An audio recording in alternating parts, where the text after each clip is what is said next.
ඔන්න දුවේ පුතේ මං අද ඔයගොල්ලන්ට අරන් ආවේ මිනිස්සු කොස් කන්න පුරුදු වෙන විදිහ කියලා දෙන ලස්සනම කතන්දරයක්. කොස් වලට හෙරලිය කියලා කියනවා. ඉතින් අපි බලමු මේ කොස් වලට හෙරලිය කියලා නම හැදුණු හැටි. ඒ කාලේ මිනිස්සු කොස් කෑවෙම නෑ. ඒවා වහචාතියක් කියලා කටේවත් තිබ්බේ නෑ.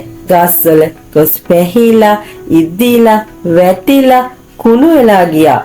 කොප්පමන කන්න නැති වුණත් බඩකින්නේ හිටියත් කොස් නම් තඹගෙන කෑවේ නැහැ. එක ඉඩෝර කාලෙකදී මහා කෑම හිඟයක් ආවා. මිනිස්සු කල් ගෙව්වේ බඩකින්නේ. ඒයි මේ ඇහුණද? ගේ හරිය හාල් ලැටයක්වත් නැහැ. දවල්ට කන්න මුකුත්ම නැහැ. මොනව කරන්නද ආමිනේ?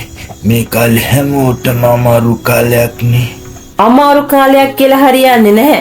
කන්න මුකුත් හොයාගෙන එන්න. අන්න පොඩි උන් දෙන්න අඬනවා බඩගිනි කියලා.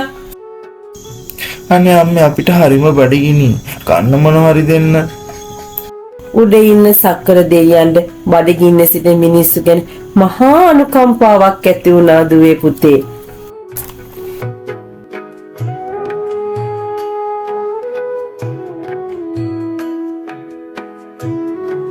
මෙහෙම අනුකම්පාවක් ඇති වුණු සක්කර දෙයියෝ මහලු වෙසින් එක් ගෙදරකට ආවා. ඒ ගෙදර කාන්තාවක් ඉන්නවා දැක්කා. සක් දෙයියෝ මෙහෙම කියනවා. අනේ දුවේ මට හරිම බඩගිනි. කන්න මුකුත් දුන්නන. ගේ හරිය අපටවත් කන්න කෑම ටිකක් නැහැ. මම මොනව දෙන්නද? කිසිම දෙයක් නැහැ. අපිත් ඉන්නේ බඩකින්නේ. කාන්තාව ටිකක් සැරෙන් වගේ මේ මහලු සීයට කිව්වා.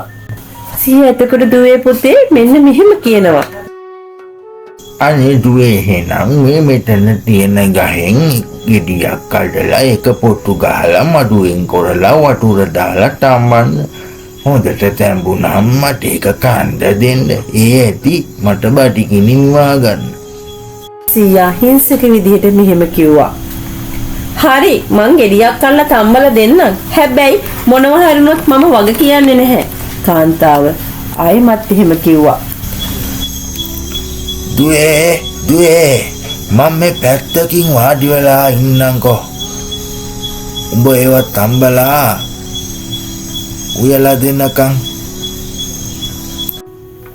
ඉතින් දුවේ පුතේ කාන්තාව සීයට මෙහෙම කිව්වා.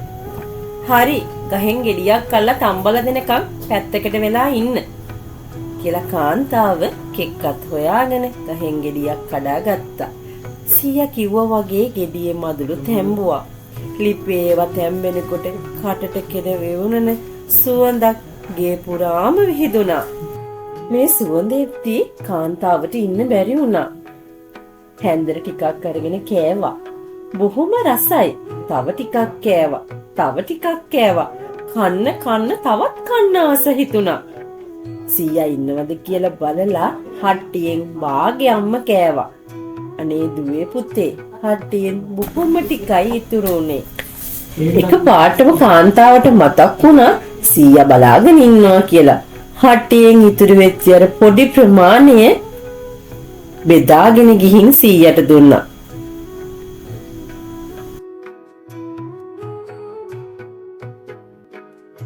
මෙන්න සීයා කී විදිහට අර ගහේ ගෙඩිය තැඹුවා. කාන්තාව කිව්වා. දුවේ උඹ හොඳට මතක තියාගනින්. මම කවුරුත් කාලා ඉතුරු කරන ඉඳුල් කන්න කෙනෙක් නෙවෙයි. තම්බලා හොඳට කාලා ඉතුරු ටිකයි මට කන්න ගෙනාවේ.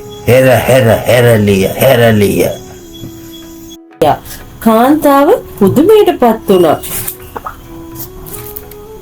ඉතින් දුවේ පුතේ ගමේ හැමෝටම මේ ආරංචිය ඉතා වේගෙන් පැතිරිලා ගියා. මම ගමේ ගමයම එකතු වෙලා මේ ගහේ ගෙඩි තැම්බුවා. හරිම රසයි. එදා මම කෑවා. මට මුකුත් උනේ නෑ.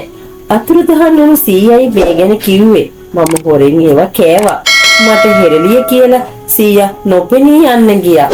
ඉතින් දුවේ පුතේ එදා ඉඳලා තමයි අපි මේ කොස්වලට හෙරලිය කියලා කියන්න පටන් ගත්තේ. සුදු දුවන පුතාලට දැන් එක තේරෙනව නේද?